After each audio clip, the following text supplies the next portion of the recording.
Bayangkan, ada dua klub besar yang sama-sama memburu pemain. Klub pertama memilih diam, tidak membenarkan rumor, tidak membantah, tidak memberikan bocoran siapa pemain yang sedang dinegosiasikan. Sampai akhirnya tiba-tiba pemain tersebut diperkenalkan secara resmi. Sementara klub yang kedua justru mengambil pendekatan berbeda. Mereka berani mengatakan kepada publik, ya, kami sedang melakukan pendekatan kepada pemain tersebut. Sekilas cara kedua memang terlihat lebih transparan.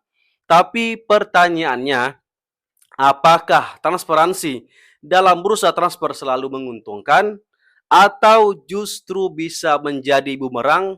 Inilah yang menarik kalau kita membandingkan strategi transfer Persib Bandung dan Persija Jakarta. Dan kalau bicara soal efektivitas, strategi siapa yang sebenarnya lebih cerdas?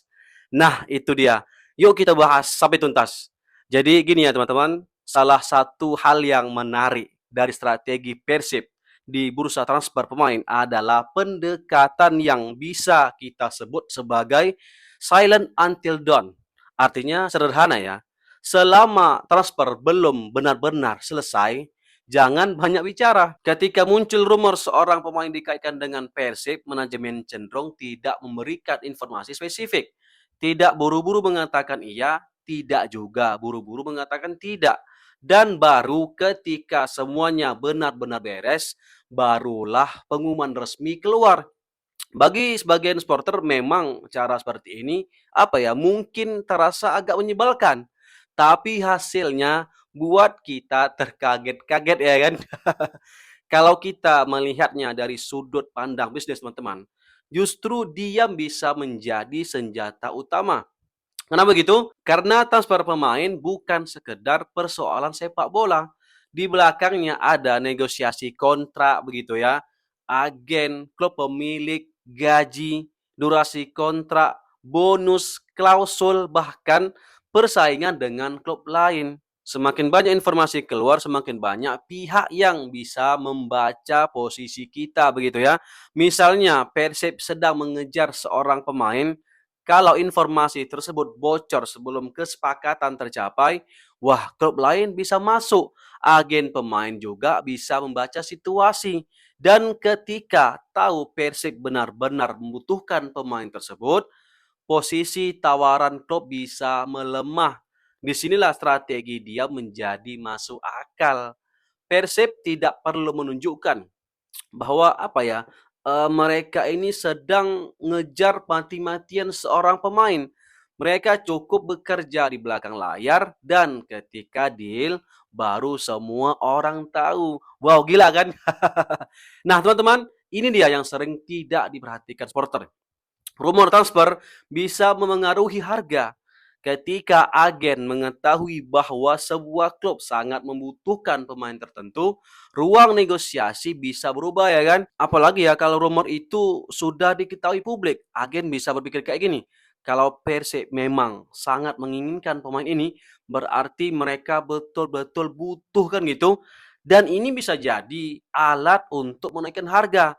Disinilah klub harus berhati-hati.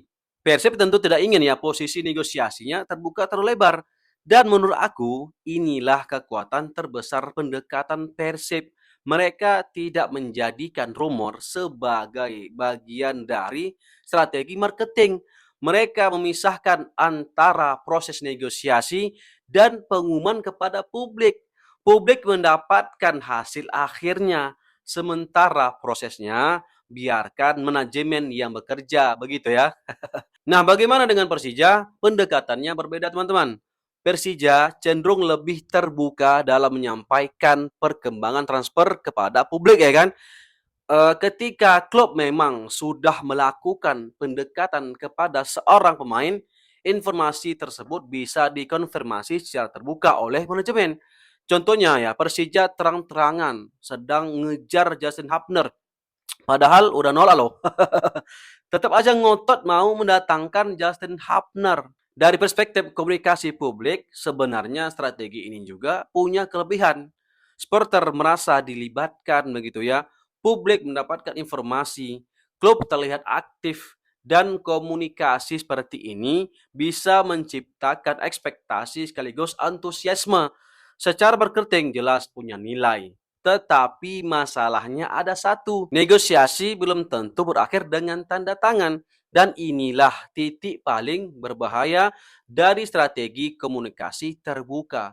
Ketika sebuah klub sudah mengonfirmasi sedang mengejar pemain tertentu, publik otomatis menganggap transfer tersebut semakin dekat. Padahal ya dalam dunia transfer, ketika kesepakatan sudah terlihat sangat dekat, masih ada kemungkinan gagal. Masalah gaji, durasi kontrak, klausul, permintaan agen, atau ya tiba-tiba muncul klub lain dengan tawaran yang lebih menarik. Semuanya itu bisa mengubah keadaan dalam hitungan jam. Nah, disinilah teman-teman, perbedaan Persib dan Persija menjadi semakin jelas. Beda jauh ya. Kalau Persib diam dan transfer gagal, publik mungkin bahkan tidak pernah tahu bahwa negosiasi tersebut pernah terjadi. Tidak ada pengumuman, tidak ada ekspektasi besar gitu ya, tidak ada janji, tidak ada pemain yang sudah terlanjur dianggap sebagai calon pemain baru. Tetapi kalau klub sudah terbuka mengatakan sedang mengejar pemain, kemudian transfer tersebut gagal, wah ceritanya bisa berubah ya kan. Fans pasti bertanya-tanya, kok bisa gagal pula? Katanya udah didekati. Media pun ikut manas-manasi. Contoh ya bisa kita lihat adalah polemik terkait Mariano Peralta.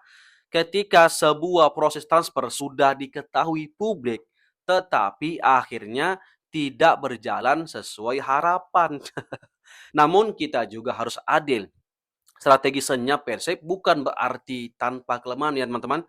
Ada satu risiko besar. Supporter bisa merasa klub terlalu misterius, apalagi ketika klub lain ramai mengumumkan target dan perkembangan transfer, sementara Persib justru diam. Fans bisa bertanya-tanya ya kan, Persib sebenarnya sedang mencari pemain apa gitu ya? Kenapa klub lain sudah bergerak, Persib kok malah diam? Jadi komunikasi senyap juga membutuhkan yang namanya keseimbangan.